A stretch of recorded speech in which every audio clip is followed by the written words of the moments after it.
A lot of people have been talking about this issue for a long time about beach access for the public. And I remember when I was running for governor in 2018, I would be in Walton County and people were really concerned about this because I guess there had been a law that had been signed back then that effectively didn't allow the customary public use for the beaches that has historically been done in certain parts of the state, but really it affected the folks here, I think, more than anything. And you know, I wasn't involved in that. I didn't know kind of how that came to be, but I definitely saw that many years ago, is that this was something that a lot of people really cared about. And so it was something that I always kind of had in the back of my mind. We have been very, very strong in supporting the vitality of Florida's beaches. And we have the best beaches in the United States, maybe in the world.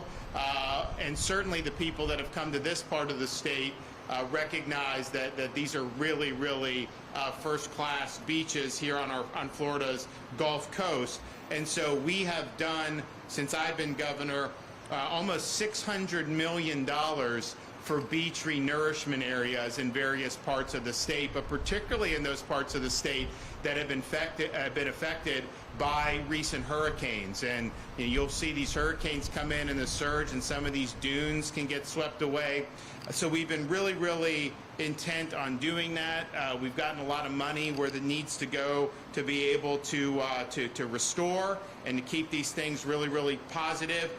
This year's budget, I'm going through all this stuff now, but there will be money in the budget when I sign it to be able to do more beach renourishment. So it's a big part of our state. You see, obviously, in this community, the amount of money that comes in here for tourism and everything. I mean, I remember during COVID, you came down, you wouldn't know COVID existed. It was like the whole world came down to Northwest Florida. It was just totally booming. But that has a huge ripple effect on all the folks that are employed at restaurants and the hotels and all the other amenities that you have. And so it's really, really been strong. I guess you're probably in high season now since we're in the summertime and it seems like things are going well. But being able to have these beautiful beaches is a huge, huge asset for our state.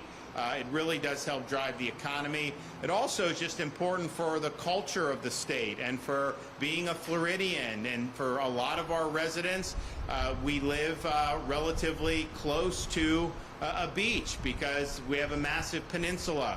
And so you grow up having access to nice beaches, and it's just a part of life. You know, same thing with the fishing, honestly, and why last time we were in Northwest Florida, we did the Gulf Red Snapper announcement. Massive season we have for Gulf Red Snapper because we have control from the feds and we're really getting it done. Important part of the culture as well. So there's a lot of things, but then it's also just you want to be good stewards of what God's given us. And we want to make sure that when whether it's me as governor, these guys in the legislature, whoever, you know, when your time is up, you've left it better to God than what you found it. I can tell you we've definitely done that under my tenure and my administration. So we want to continue to do that.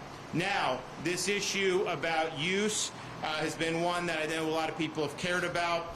Senate Bill 1622 will repeal the burdensome state mandates and return decision-making power to local governments when it comes to recognizing recreational customary use of beaches. Under prior law that was enacted prior to me becoming governor, local governments were prohibited from affirming the public's recreational use of the dry sand areas of private beaches unless they first went through a complex and costly judicial process. That law tied the hands of counties and cities trying to protect the rights of residents and visitors to enjoy the same beaches that they had used for generations previously. By repealing the law, we return the authority back to local communities.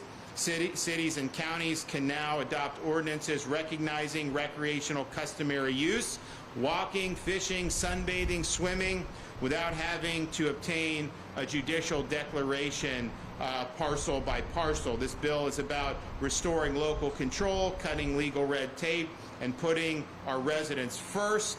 but it goes even further to strengthen our coastal communities. The legislation also makes it easier to restore eroded beaches in certain Gulf Coast counties with relatively smaller populations.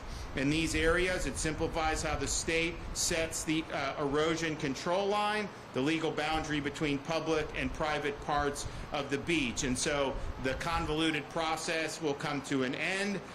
We will be able to rapidly work to restore these beaches. The bill also allows Florida's Department of Environmental Protection to move forward with beach restoration in areas the state has already declared critically eroded as of August 2024 without having to secure public assessments from private Gulf front landowners. This will ensure the restoration projects can begin very quickly and that every dollar we invest in rebuilding the beach goes towards actual sand and vegetation, not needless litigation. Finally, the bill includes an important declaration that the state is not expanding its ownership claims beyond what is already constitutionally and legally recognized.